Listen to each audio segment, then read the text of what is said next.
The old St. Dymphna Asylum stood on the outskirts of a forgotten town, its Gothic architecture looming against the pale moonlight. Decades ago, it had been the site of a scandal, inhumane treatments, unexplained disappearances, and a fire that had gutted its west wing. Since then, it had become a magnet for urban legends and ghost stories. Enter Dark Lens Productions, a documentary crew known for chasing the paranormal. Their team consisted of director Marcus, cameraman Eric, sound technician Sarah, researcher Chloe, and skeptic-turned-producer Dan. They weren't just looking for ghost stories this time. The asylum's patient records hinted that several inmates had never been accounted for after its closure. "Imagine the ratings," Dan had said, spinning the story to the crew. "We find proof of the supernatural or uncover some buried secret. Either way, it's a win." The team arrived just before sunset. The asylum's iron gates creaked open reluctantly, as though warning them away. The building itself was a crumbling maze of peeling paint, shattered glass, and graffiti. Eric set up the cameras, capturing sweeping shots of the eerie halls, while Chloe pored over old patient files. Sarah tested the audio equipment, picking up faint, unsettling whispers that seemed to echo from nowhere. "This place gives me the creeps," Sarah said, adjusting her headphones. "It's like the walls are alive." "Relax," Dan scoffed. "It's just old pipes or the wind." As the night deepened, Chloe uncovered chilling details about a group of patients who had been considered too dangerous to be transferred after the asylum's closure. Official records claimed they perished in the fire, but no bodies had been recovered. "They could have escaped," Marcus said, "lived out their lives in hiding." "Or they never left," Chloe whispered. While filming in the former electroshock therapy room, Eric noticed movement in his peripheral vision. A shadow darted across the room, too quick and human-like to dismiss. "Did you see that?" he asked, swinging the camera around. "Probably just an animal," Dan said, though his bravado was beginning to falter. But then, the lights on their equipment flickered, and Sarah's audio gear picked up faint, chilling laughter. "Let's regroup," Marcus suggested, trying to maintain composure. As they returned to their base camp in the main lobby, they discovered their supplies had been ransacked. Footprints, barefoot and erratic, led away into the darkness. Chloe was the first to go missing. She had wandered off to investigate the patient dormitories and failed to return. The remaining crew searched frantically, calling her name. They found her camera abandoned in a hallway. Its final footage showed her running, her breaths ragged as something pursued her. The camera fell, capturing a fleeting glimpse of a gaunt figure with wild eyes and a twisted grin. "Someone's here," Marcus said, his voice shaking. "They've been here," Sarah corrected. The crew soon realized they weren't alone. The asylum's remaining patients, forgotten by time, twisted by madness, and surviving in the shadows, began to stalk them. They moved through the labyrinthine halls with terrifying speed and silence, their eyes gleaming with malice. Dan tried to lead the group to an exit, but the asylum's layout seemed to shift, turning them around at every corner. They stumbled into rooms filled with grotesque remnants of the asylum's past, rusted restraints, bloodstains, and crude symbols scrawled on the walls. Mitch was the first to snap, turning on Carla with the dagger he'd stolen. "You're hiding something," he shouted, his eyes wild. Before anyone could stop him, he lunged. Carla dodged, and the dagger struck the wall. The shadow that had followed Mitch enveloped him, pulling him into the darkness. His screams were cut short. The remaining three fled, but the house wasn't finished. Carla's bag grew heavier with every step, the necklace seeming to burn through the fabric. She stopped to throw it away, but the bag ripped open, and the items spilled across the floor. The shadows surged toward her. Danny and Vince watched in horror as Carla's body twisted and contorted, her mouth frozen in a silent scream before she disappeared. Danny and Vince made it to the basement, finding a hidden passage that seemed to lead outside. Desperation drove them forward, but halfway through the tunnel, Vince stopped. "What's wrong?" Danny asked, panicked. Vince's face was pale. "I'm not going," It's my fault we're here. I can't leave." Before Danny could argue, Vince turned and walked back into the mansion. Danny continued alone, emerging into the woods. Gasping for air, he ran to the van, which was unlocked and running. But when he climbed inside, the mirrors showed not his reflection, but the house behind him. In the rearview mirror, the front door creaked open, revealing shadowy figures staring out. The engine roared to life, but the van wouldn't move. The shadows spilled from the house, consuming everything in their path. The next morning, Blackthorn Manor was as silent as ever. The van sat empty at the gate, its doors wide open. The town gained a new rumor. Anyone who dared to approach the mansion at midnight could hear whispers of the thieves still trapped inside, playing the game the house had started.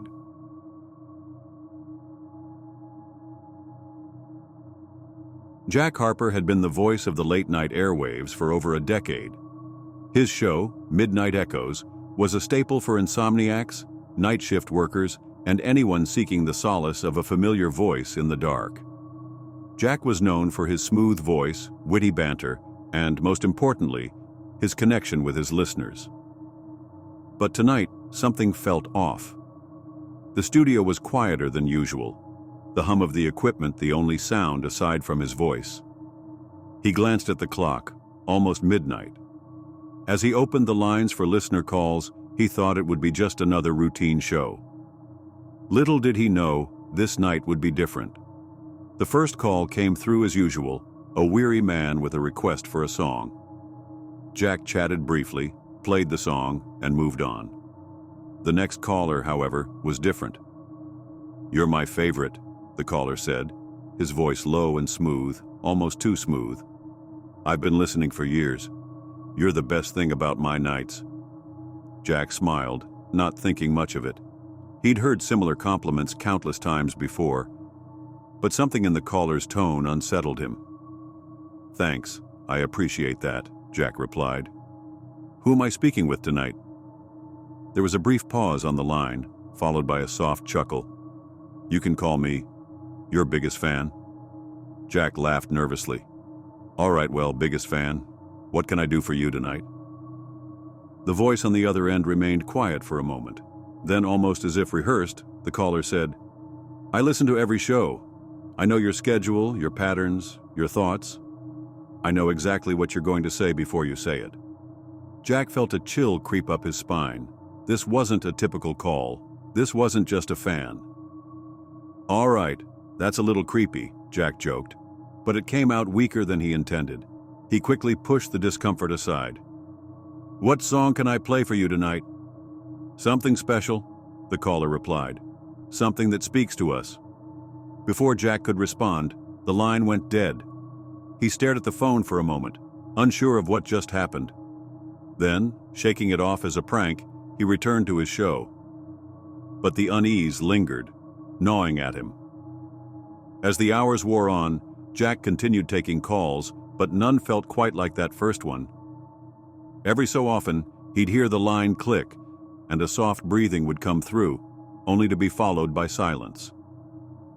Just when Jack was beginning to put it behind him, the call came again. "This is my favorite part," the voice said, almost whispering. "You're always so calm, even when you don't realize I'm here." Jack's heart skipped a beat. The voice was too familiar, too close, and the hairs on the back of his neck stood up. "Who are you?"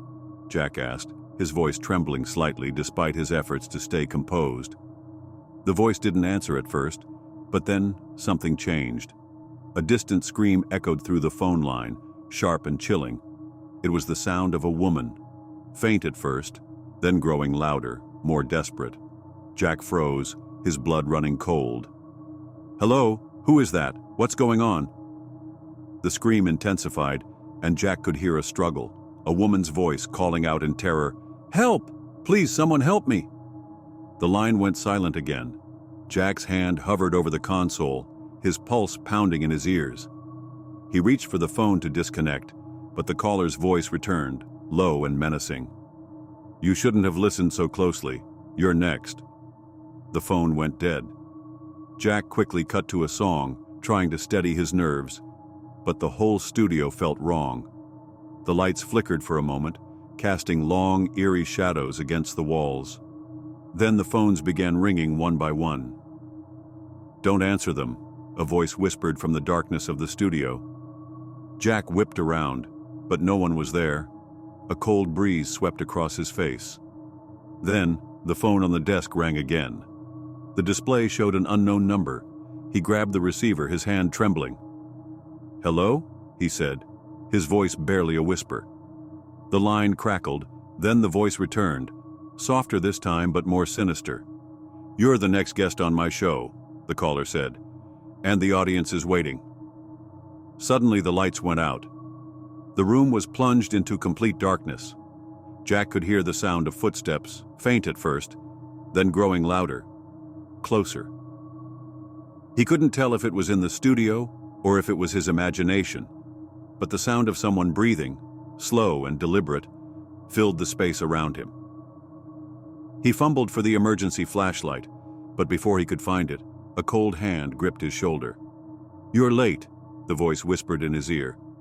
Jack turned in panic, but no one was there. He spun around, heart racing, his breath catching in his throat.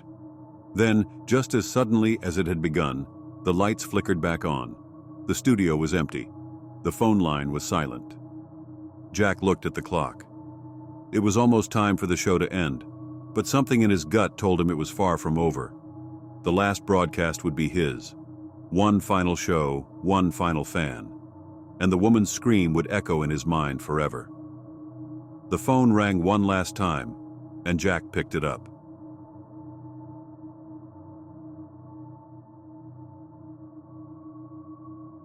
When the Johnson family moved into their new home, they thought they were living the American dream, an old but charming Victorian house nestled in a quiet neighborhood.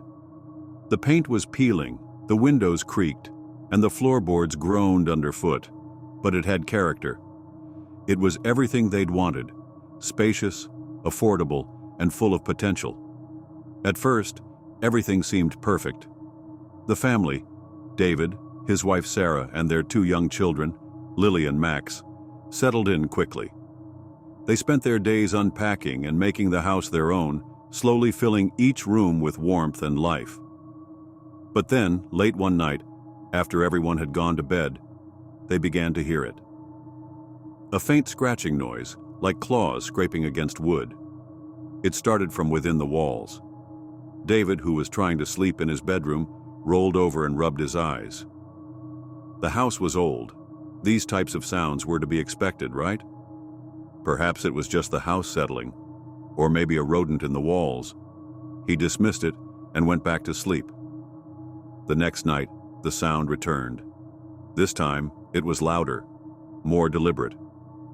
Sarah, awake this time, sat up in bed, listening.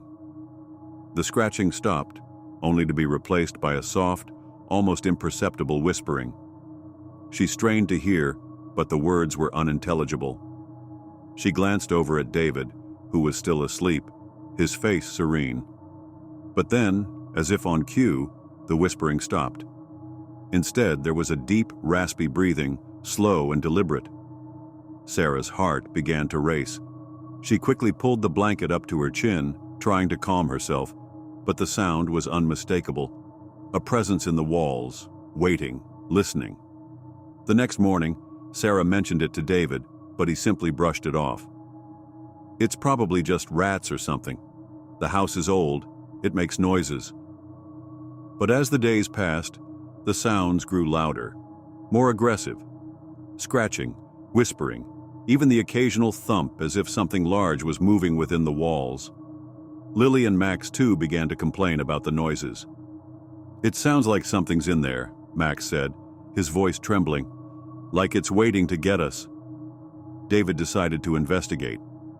Armed with a flashlight and a crowbar, he ventured into the basement, trying to track down the source of the noise. As he moved through the dark, damp cellar, he noticed something strange. One of the walls, on the far corner of the room, looked different. The wood was cracked, as if it had been disturbed long ago. Curious, David pried at the wood, and to his shock, he discovered there was more than one wall. The house had double walls, a layer of space between them, and as he pulled away the boards, he found a narrow passage, just big enough for a person to crawl through. The air inside smelled stale, damp, and musty, like something that hadn't been disturbed in years. David crawled through, his flashlight cutting through the thick darkness, and as he moved deeper, he could hear the scratching again, but this time, it was closer, much closer. The walls were not empty. As he reached the far end of the passage, he froze. There, in the shadows, was something, or someone, sitting.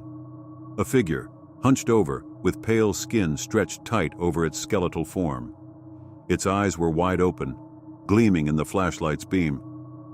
David stumbled back, his heart pounding in his chest. The figure didn't move, but its breath was shallow, ragged. It was alive, an abomination, living within the walls of the house. Horrified, David scrambled back toward the basement, the figure's eyes following him, but not chasing. It was waiting. He burst into the main part of the house, his mind racing. "Sarah!" he yelled, but his voice cracked with fear. "Sarah, get the kids! We have to leave, now!" Sarah, alarmed by the panic in his voice, grabbed Lily and Max, rushing toward David. He led them outside into the yard, shaking, his face pale. "I don't know what it is," David gasped, his chest heaving. "But it's been living in the walls for years. It's been waiting." But as they stood outside, trying to process the horror they'd just witnessed, a chill wind swept through the yard. The scratching sound, louder now, came from the walls of the house. It was still there. Days passed, and the Johnson family couldn't shake the feeling that the house was no longer just a home. It was a prison. The walls seemed to close in on them, and they could no longer ignore the fact that something was watching from the dark, something that had been living in the walls for far too long. They packed up, intending to leave, but the house had other plans. As they gathered their belongings, the door slammed shut and the lights flickered out. Something, or someone, was moving within the walls, and now it was coming for them. The Johnson family never left the house. The neighbors say the house is still standing, its windows dark, its walls quiet.